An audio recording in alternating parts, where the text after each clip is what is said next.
جتنا وقت جھوٹے خداؤں کی عبادت میں خرچ ہوتا ہے اتنا ہی کم وقت لگتا ہے سچے خدا کی عبادت میں۔ جب دو قوتیں متحد ہو جاتی ہیں ان کی کارکردگی دگنا ہو جاتی ہے۔ میری ساری دریافتیں دعا کے جواب میں کی گئی ہیں۔ اگر تم نے بھی میری طرح سختی سے سوچا تو تمہیں بھی ایسے ہی نتائج ملیں گے۔ ایک جرات مندانہ اندازے کے بغیر کبھی بھی کوئی بڑی دریافت نہیں ہوگی۔ سچائی ہمیشہ سادگی سے ملے گی، نہ کہ چیزوں کی کثرت سے یا الجھنوں سے۔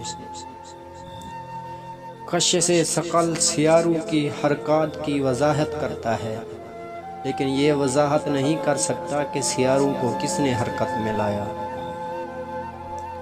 میں آسمانی جسموں کی حرکت کا حساب لگا سکتا ہوں، لیکن انسانی جنون کا نہیں۔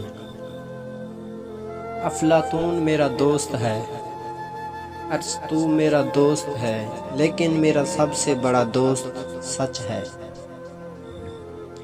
میں آپ کے لیے صرف ایک بچہ ہوں جو ساحل سمندر پر کھیلتا ہوں، جبکہ حقیقت کے وسیع سمندر میرے سامنے کھڑے ہیں۔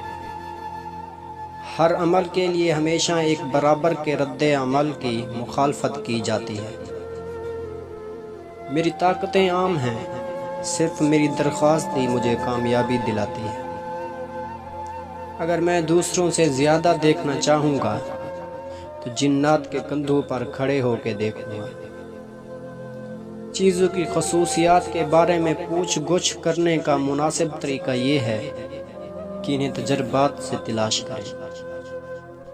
وہ ہم جانتے ہیں جو ایک قطرہ ہے، اور جو ہم نہیں جانتے وہ ایک سمندر ہے۔